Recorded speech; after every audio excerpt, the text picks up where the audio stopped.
محکمہ تعلیم سبی اور گرلز گائیڈ کے زیر اہتمام زرعی نمائش ریلیف کیمپ میں سیلاب متاثرین کے بچوں اور بچیوں کے لیے ٹینٹ اسکول کا قیام عمل میں لایا گیا ہے۔ سیلاب متاثرین کے درجنوں بچے اور بچیاں ٹینٹ اسکول میں تعلیم کے زیور سے آراستہ ہو رہے ہیں۔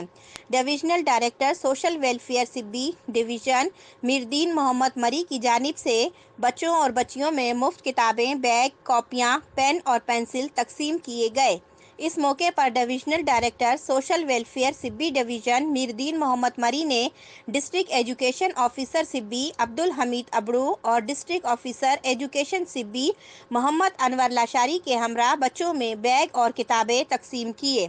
ڈویژنل ڈائریکٹر سوشل ویلفیئر سبی ڈویژن میردین محمد مری نے اپنی جانب سے گرل گائیڈ کی بہترین کارکردگی پر ان کی انچارج شازیہ خرم کو نقد رقم بھی دی ہے۔ اس موقع پر ڈویژنل ڈائریکٹر سوشل ویلفیئر سبی ڈویژن میردین محمد مری نے میڈیا سے بات چیت کرتے ہوئے کہا کہ طلباء و طالبات کو فری بیگ، کتابیں اور کاپیاں دینے کا مقصد طلباء و طالبات میں تعلیمی دلچسپی پیدا کرنا ہے۔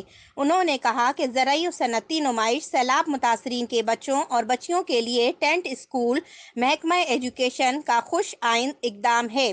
ٹینٹ اسکول نے سیلاب سے متاثرہ بچوں کے غموں کو خوشیوں میں بدل دیا ہے۔ انہوں نے کہا کہ ٹینٹ اسکول کے قیام سے ان کے ضیاع تعلیمی نقصان کو بھی پورا کرنے میں اہم کردار ادا کر رہا ہے۔